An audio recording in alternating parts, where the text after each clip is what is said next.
Okay, I'm going to skip questions today. I can answer questions tomorrow, but I just want to get a certain amount of material done so you can do some problems. So we're going back to rigid body kinetics.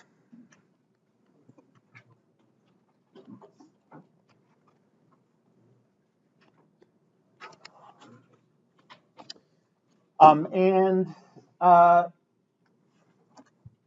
equations of motion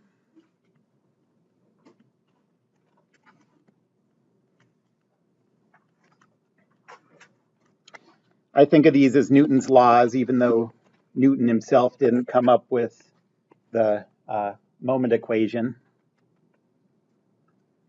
They're derivable from Newton's second law.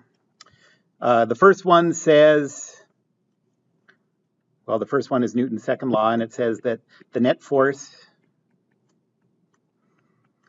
is equal to the object's mass times the acceleration of its center of mass. That's two equations in 2 dimensions.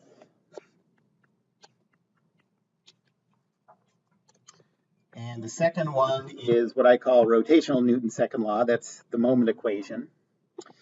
And that says if you add up all the moments about a point A, that's equal to the mass moment of inertia about A times the angular acceleration. And that gives you one equation in 2D. And so we're focusing on this one. And in order to use this equation, we have to define, well, before we could use Newton's second law, we had to define center of mass. That was pretty quick. For us, that's just the middle of the body geometrically. It's where the axes of symmetry intersect. To do rotational Newton's second law, we had to define inertia for rotation. That's the mass moment of inertia. And now we have to define the load, the analog of force, but now for rotations. So now we have to define the moment. And what you should always think of when people say moment is, this is the moment of a force about a point. It seems, I know, sometimes it's open and sometimes it's locked, isn't it? Moment of a force about a point.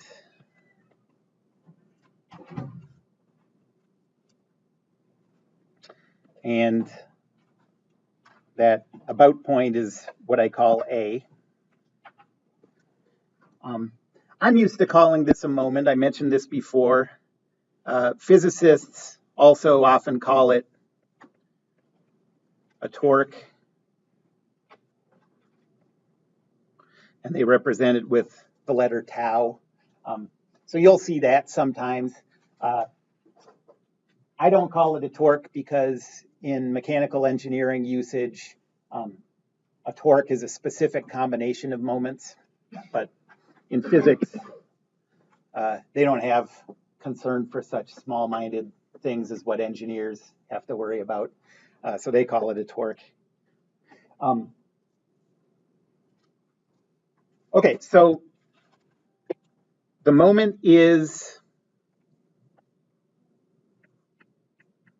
you can think of it as the rotational analog of the force.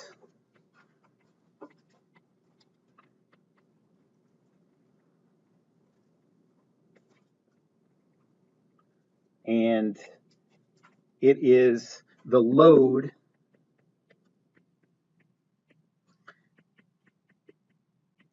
that causes angular acceleration.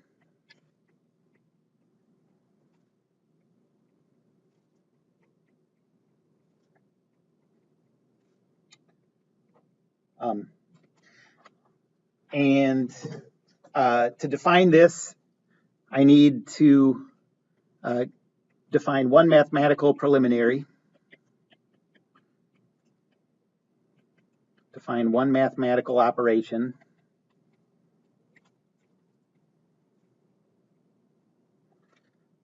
and that is the cross product. Is the cross product a determinants or no? A lot of people do calculate it. It's not really a determinant in any way that I can think of, but a lot of people do use a determinant thing as a memory device for calculating it.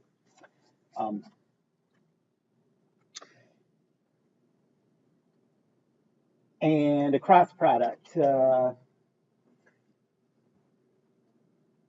So remember that the dot product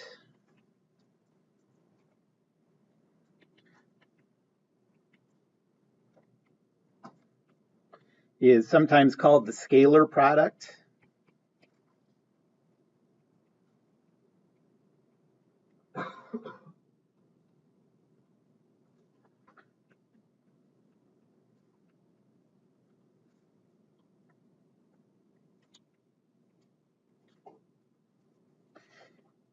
Because you take two vectors as input,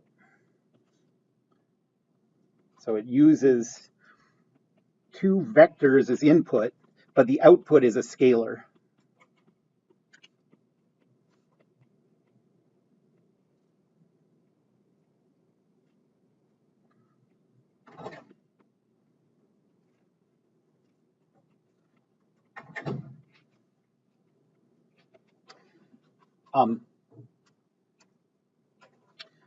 Well, the cross product is another way of multiplying two vectors. So it's sometimes called the vector product.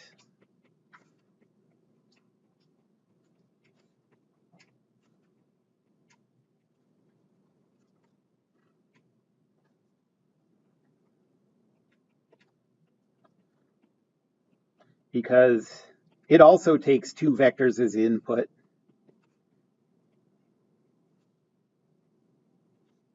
Also uses two vectors as input.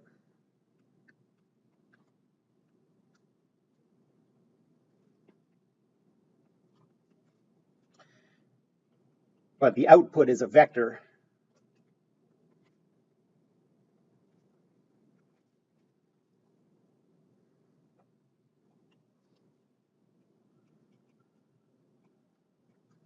Okay, so the output of a cross product has a direction. And yeah. Like just for example, like call. Which one? Like they sometimes call vector product. Okay. And the definition of the cross product, mathematical definition of the cross product.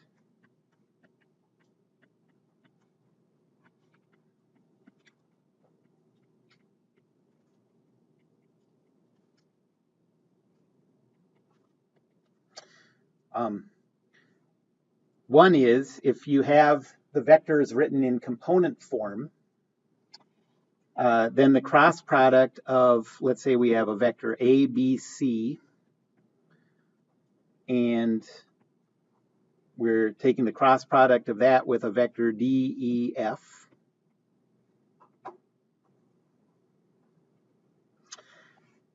The X component of the cross product is BF minus CE. The Y component is negative AF. It's negative AF. That was stupid. Minus CD. And the Z component is AE minus BD. Okay, how do you ever remember that? First of all, I suppose maybe the best answer is you don't really have to remember it because your calculator does it, you know. Almost all of your calculators have a cross product function in it, so you can just get them to do it. If your calculator doesn't have a cross product function, it's easy to enter this as a program, and I think maybe how to program that is given in the course materials in a PDF. But here's a way to remember it. And this is actually, I assume, why they call it a cross product. So, okay, let's calculate the x component of the cross product. For the x component, get rid of those two, okay? And then multiply those two minus those two. BF minus CE. Okay, this is what I was doing in my head to give you the formulas there. Okay. Now to calculate the y component. Anybody want me to clarify anything about calculating the x component there? Okay, to calculate the y component, well, y is always kind of funky. Y always has to sort of do its own thing a little bit. So that's why that negative is there. That's just always the case. You just got to let y be y. But after you put the negative there, cross out the y components and take a times f minus c times d.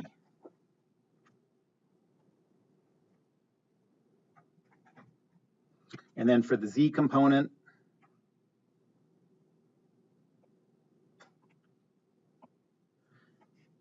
cross out the z components and multiply a times e minus b times d.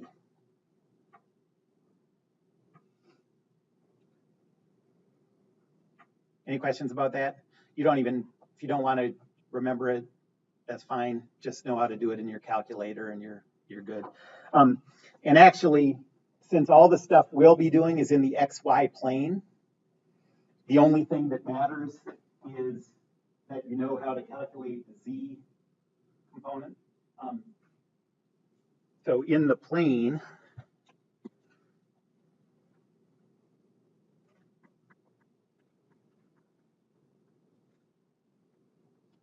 we'll be multiplying AB 0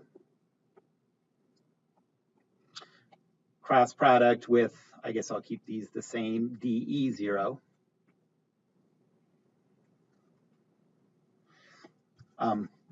And so cross this one out and multiply B times 0 minus E times 0. So you get no X component. Cross out the middle one. Take the negative of the quantity A times 0 minus B times 0. So you don't get any Y component. And then you get a Z component that's equal to AE minus BD.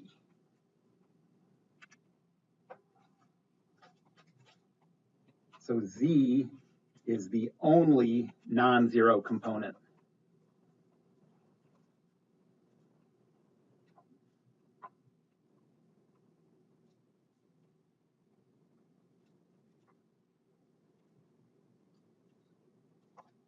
Okay.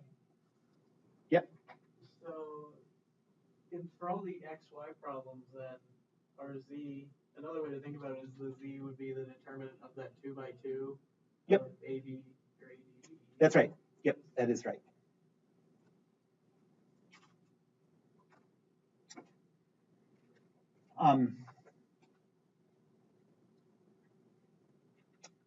Any other questions about that?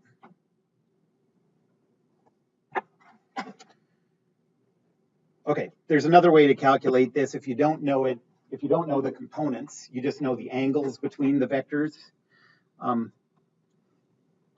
And this probably isn't that useful of a way to calculate it most of the time, but I want to introduce this because it brings up the right-hand rule, which is going to be important. Not as much in this class, but it's going to continue to be important as you go on. So if you know magnitudes and angles,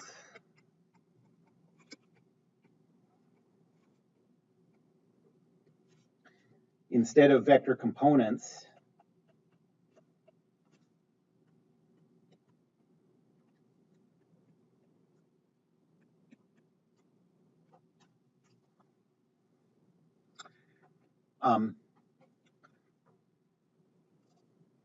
Then put the vectors tail to tail.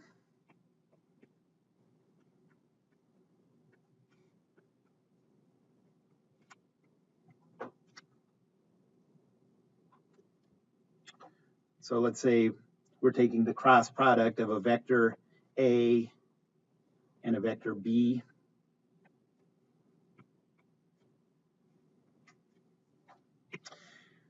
And take the smallest angle between them. So this angle theta is the smallest angle between them. I mean, notice I could have gone all the way around, and that would have also been an angle, but you wouldn't get the right answer for this.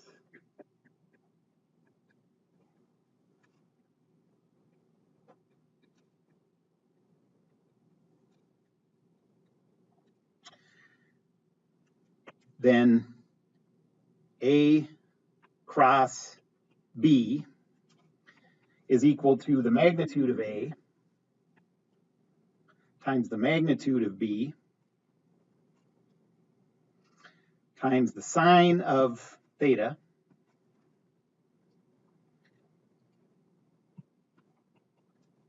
in the direction given by the right-hand rule.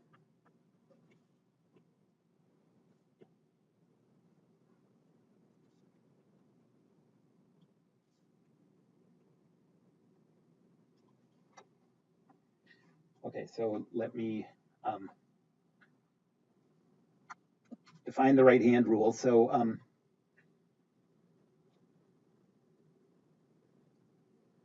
the right-hand rule, if you have two vectors, so let's say these aren't the same ones I just drew, but let's say you have a vector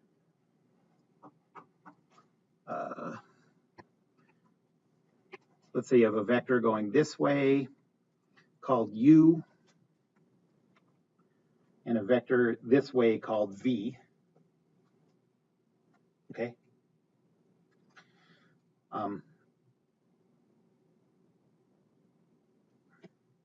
And you're trying to calculate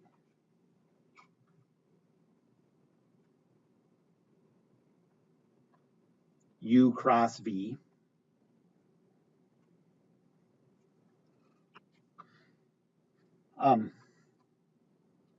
Then curl the fingers of your right hand in the direction of the rotation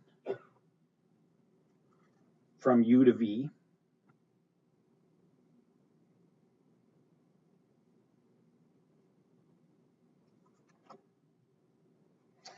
And then the thumb points in the direction of the answer.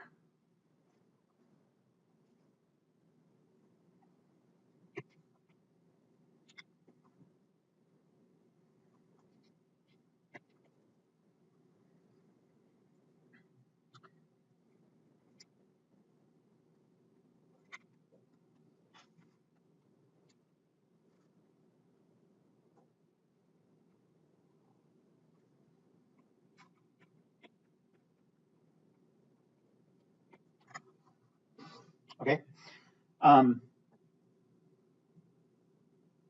So you calculate the magnitude using this, and then you figure out the direction based on where the thumb is. Now think about if you're in the XY plane, okay? So say that the screen is the XY plane, okay? And let's say you're doing the cross product between a vector up and a vector that way. Okay, so it's up crossed with that, okay? So I start with my fingers up, rotate that until they're in the direction of horizontal. So that's a rotation of my fingers like this. My thumb is pointing into the page. So the answer will be in the negative Z direction. And that's why when we did it by components, we saw that in a cross product in the XY plane, the only non-zero component we had was Z. And now if you're doing a cross product of a vector that's horizontal crossed with a vector that's vertical, the rotation goes the other way. This, your thumb's pointing out. And so your z component is positive. Okay. So we're only going to have z components in these planar problems.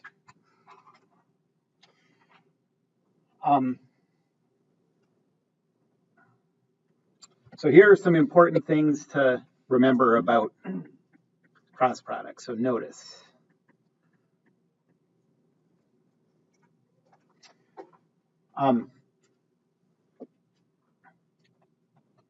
First,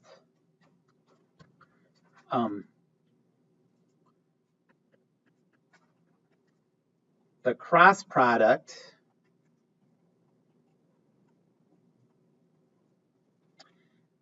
A cross B is always perpendicular to both A and B.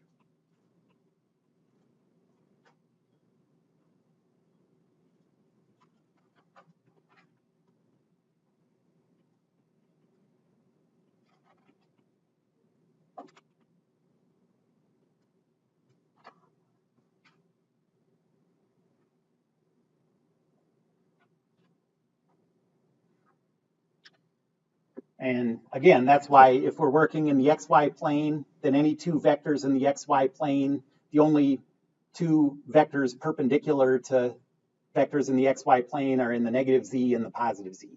Okay, but this is true even if you're not working in only the xy plane.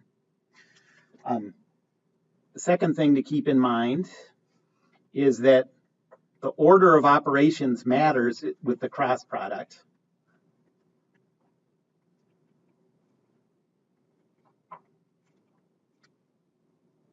That wasn't true with the dot product. A dotted with B is equal to B dotted with A. But with the cross product, A cross B is equal to negative B cross A.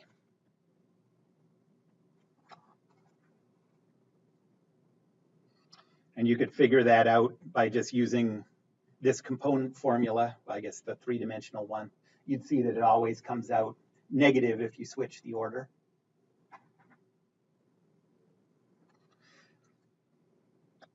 And three,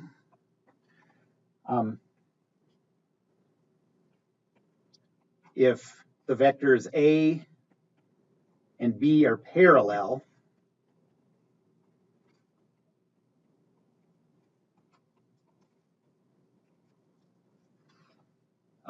then A cross B is equal to B cross A is equal to the zero vector.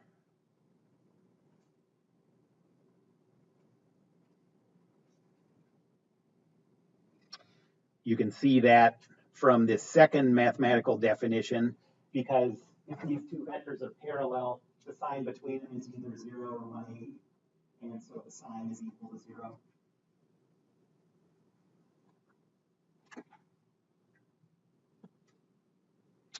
And then the last one is the definition of a right-handed coordinate system, and that it means the definition of a coordinate system where our math works.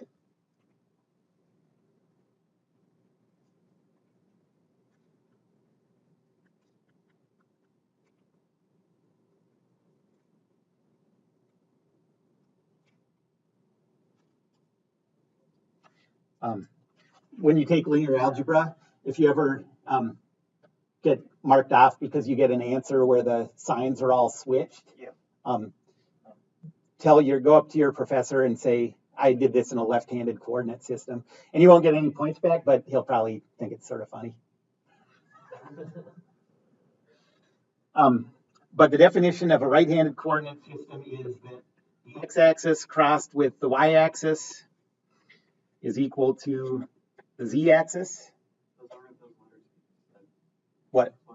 Yeah, they're not, but people use those for some reason as x, y, and z.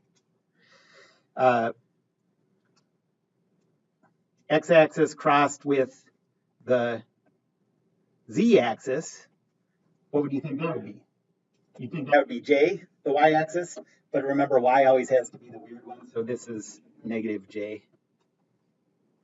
And then j crossed with k, the y-axis crossed with the z-axis is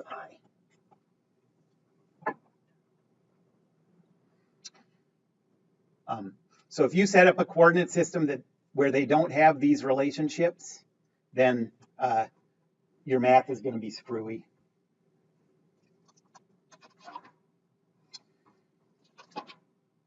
Okay, so now we can talk about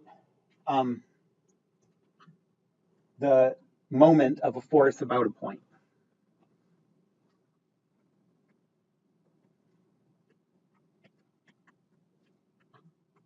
So we're going to use this cross product to define the moment.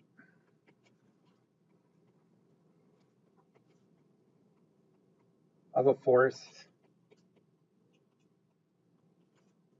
about a point. And so let's say we have this arbitrary blob of stuff.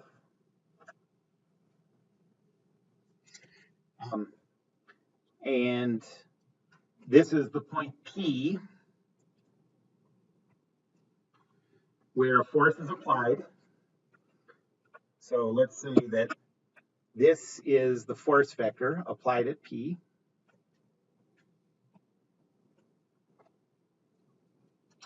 And let's say that our about point is over here. Then calculate the vector that goes from the about point to where the force is applied.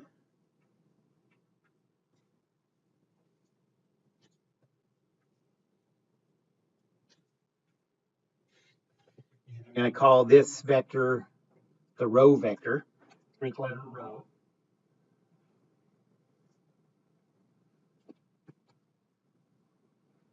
So that rho vector is the vector from the about point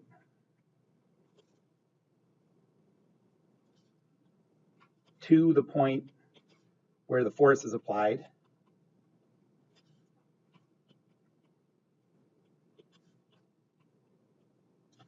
If you had the components for the about point, the coordinates for the about point, and you had the coordinates for that point P, how would you calculate rho?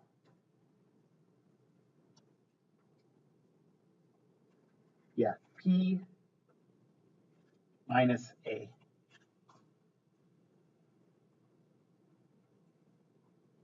It's the destination minus the starting point.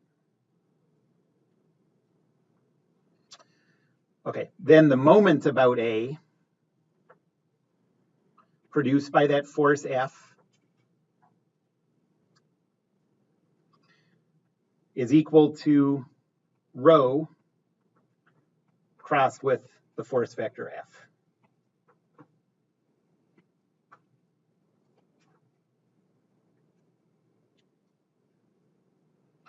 Anybody have any questions about that? It is a vector equation, but since we're only going to use moments in the xy plane, well, we're only doing calculations in the xy plane.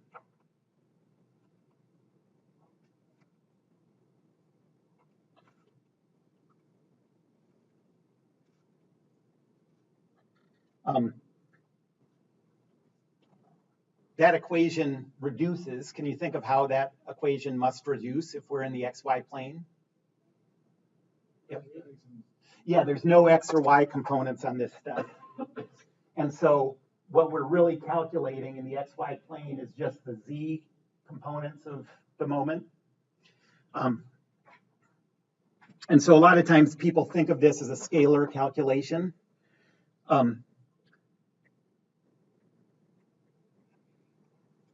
So you often just see the moment about A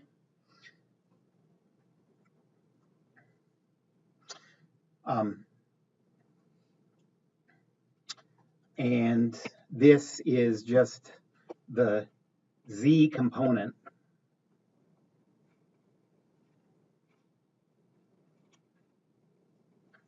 of rho cross F. And that's because the X and Y components are always 0.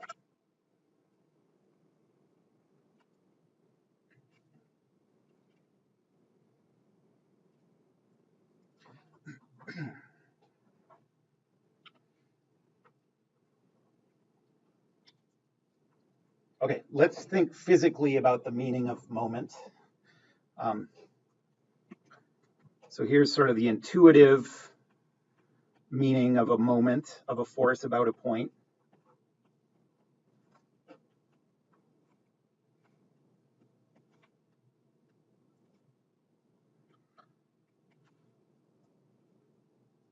Okay, so let's say that you have a bolt that's stuck.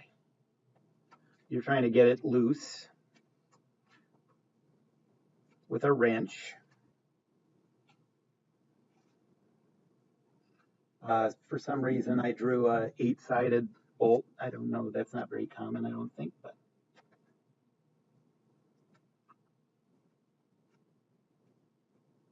Here's your wrench.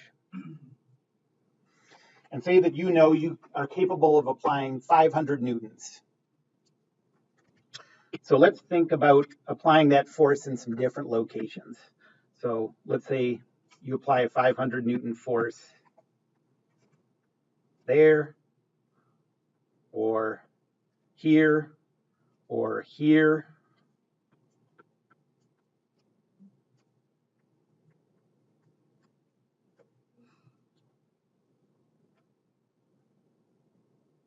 Or here. Okay. Which one of these is going to work most effectively to turn that bolt? This one over here, right? And so what is it about that force that makes it most effective? Well, really what the question is, since the moment is the cross product of this row vector, so think of the row vector as telling you something about the, so that row vector, first of all, deals with a vector that goes from the about point, which is the bolt, to where you're applying the force, okay? But what matters to make, and since we're not changing the magnitude of the force, the only thing that can really change this is the magnitude of that row vector, how far away from the about point you're applying that force, and the angle between the force and that row vector, okay? We want the magnitude of the row vector to be as big as possible, so we want that force applied as far from the about point as we can. And we want the angle to be as close to 90 degrees between those as we can. Okay, so let's think about why these other ones wouldn't work so well. This one, the row vector is tiny. And the force vector, and even though it's some kind of number, the force vector and that row vector are parallel to each other. And so the sign of two parallel vectors is 0. And so no matter what force you apply here, because this is parallel to this, it's never going to turn this bolt, okay? If you kept increasing the force, eventually you just rip the head of the bolt off the wall or whatever it was attached to, and you'd never get rotation because there's no moment produced by that. There's no torque produced by that force, okay? Then second is this one. The row vector is this, okay? It's something, and the row vector is perpendicular to that force of 500, and so you are going to get a rotation here, but the magnitude of that row vector is half as much as this, and so you'd have to apply 1,000 newtons of force to get the same effect as applying a 500 Newton force here. Okay. And then the last one is this one, which really works the same way that this one does. You have a big row vector, but the row vector and the force vector are parallel to each other. And so the sign of sine of 0 is 0. And so that doesn't produce any moment at all. So the only two that are going to cause any rotation of that bolt are this and this. And this one with the same force, you get twice the rotational effect. Okay.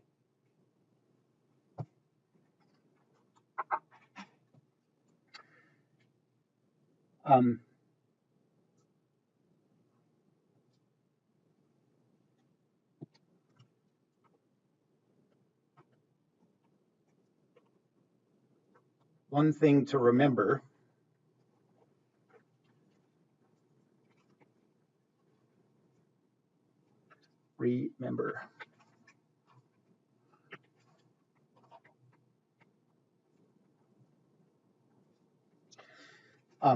in any problem, you can, as long as you're dealing with rigid bodies, so in any problem involving rigid bodies,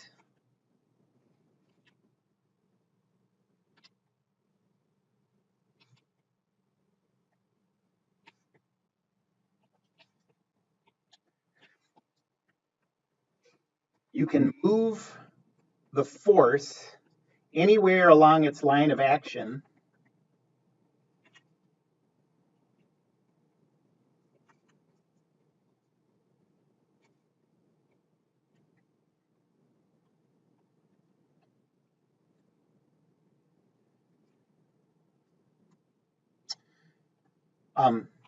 without changing the behavior, without changing the problem.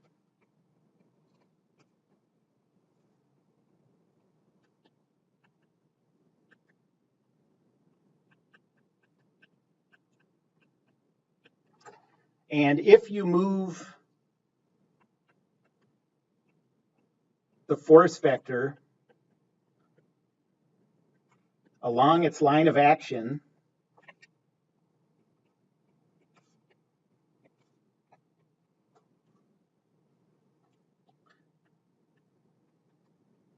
until the rho vector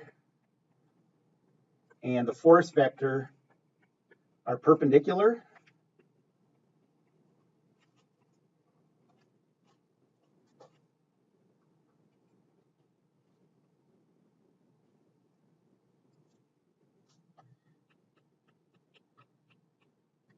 then the magnitude of the moment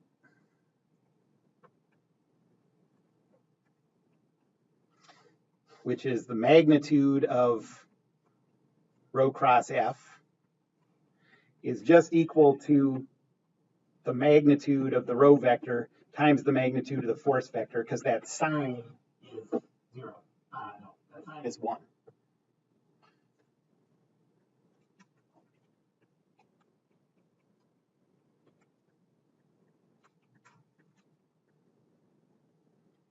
Okay, so let me show you how to use this idea.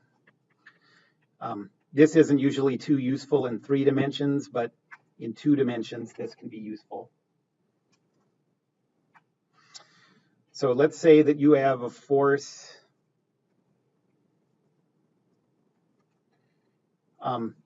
applied at this point here of 200 newtons. And let's say that this is the about point.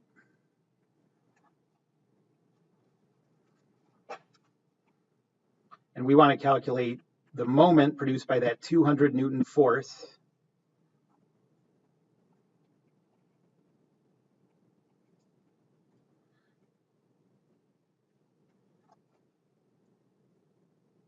about A.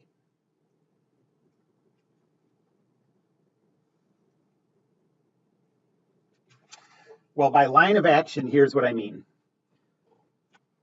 The line that you can think of it as the line the vector lives in. It's a line that's parallel to that vector and passes through the point P. Okay. So we can, oh, and I didn't give a length here. So let's say this is 0.5 meters. Well, before we move this along the line of action, the row vector goes from here to there, okay? And it's not like hard to calculate that, but you have to calculate that and take the cross product and whatever. But if first you think about just moving this force along its line of action until it's perpendicular to the row vector, just move that point P over to here, okay? Then the row vector has a magnitude of 0.5. The force vector is 200. So we'll move, so let's call this the point P, you know. Let's call this the point B. So just move the force along the line of action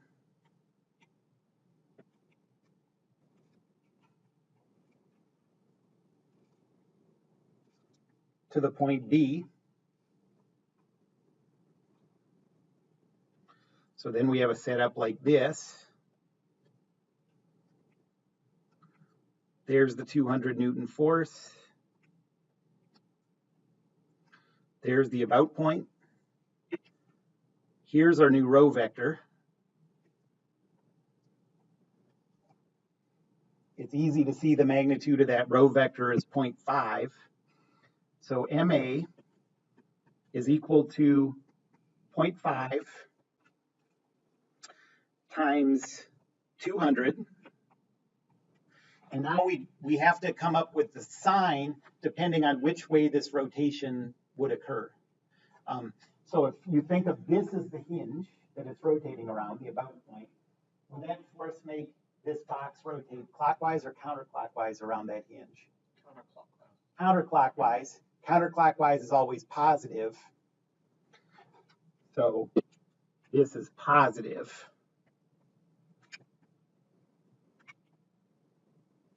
Because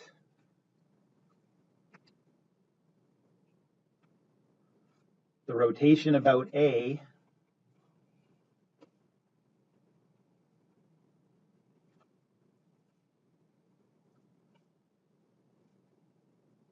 would be counterclockwise.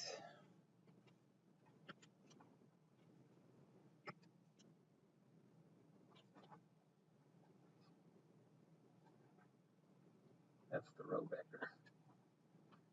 Any questions about that?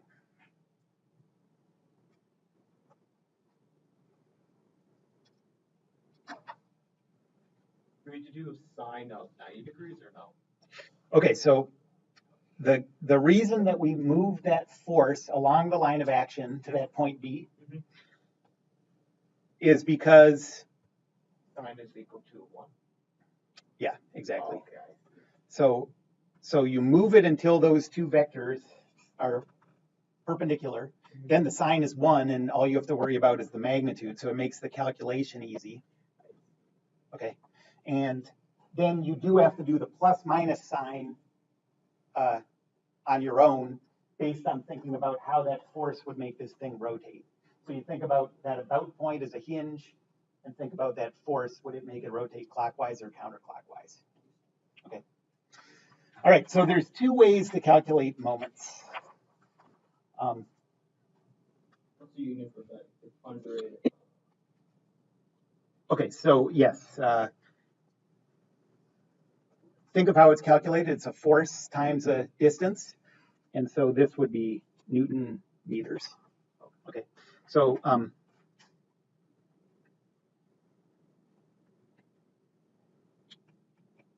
the SI units for the moment are always a force times a distance.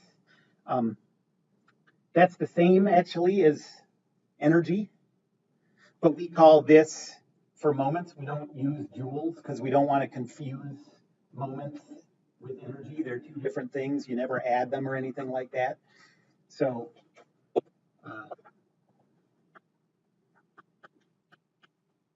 write this as joules, even though that is the definition of a joule. Okay, so there's two ways to calculate moments. This is sort of a summary.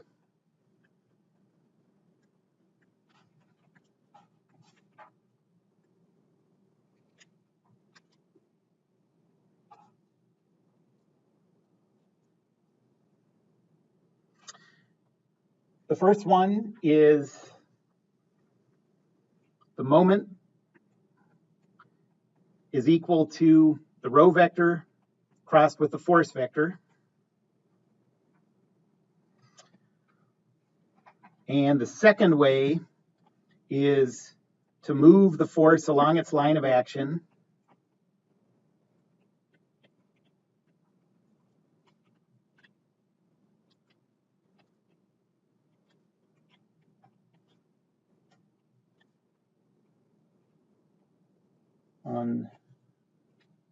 until the row vector and the force vector are perpendicular.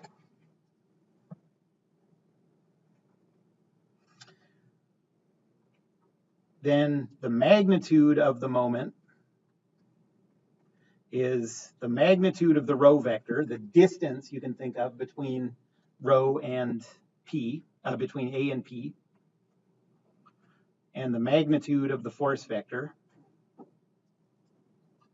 And then the sign, the plus minus sign, comes from a counterclockwise rotation is positive and a clockwise rotation is negative.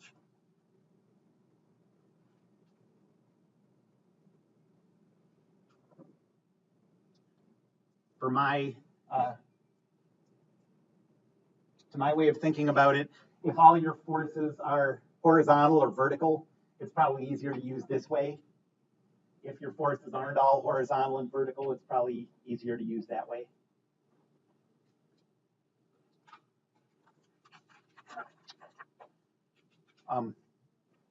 Any questions about that? Okay, so I think there's a couple of problems that I can assign you where you calculate moments. And then tomorrow we'll talk about how to use moments in this new Newton's law.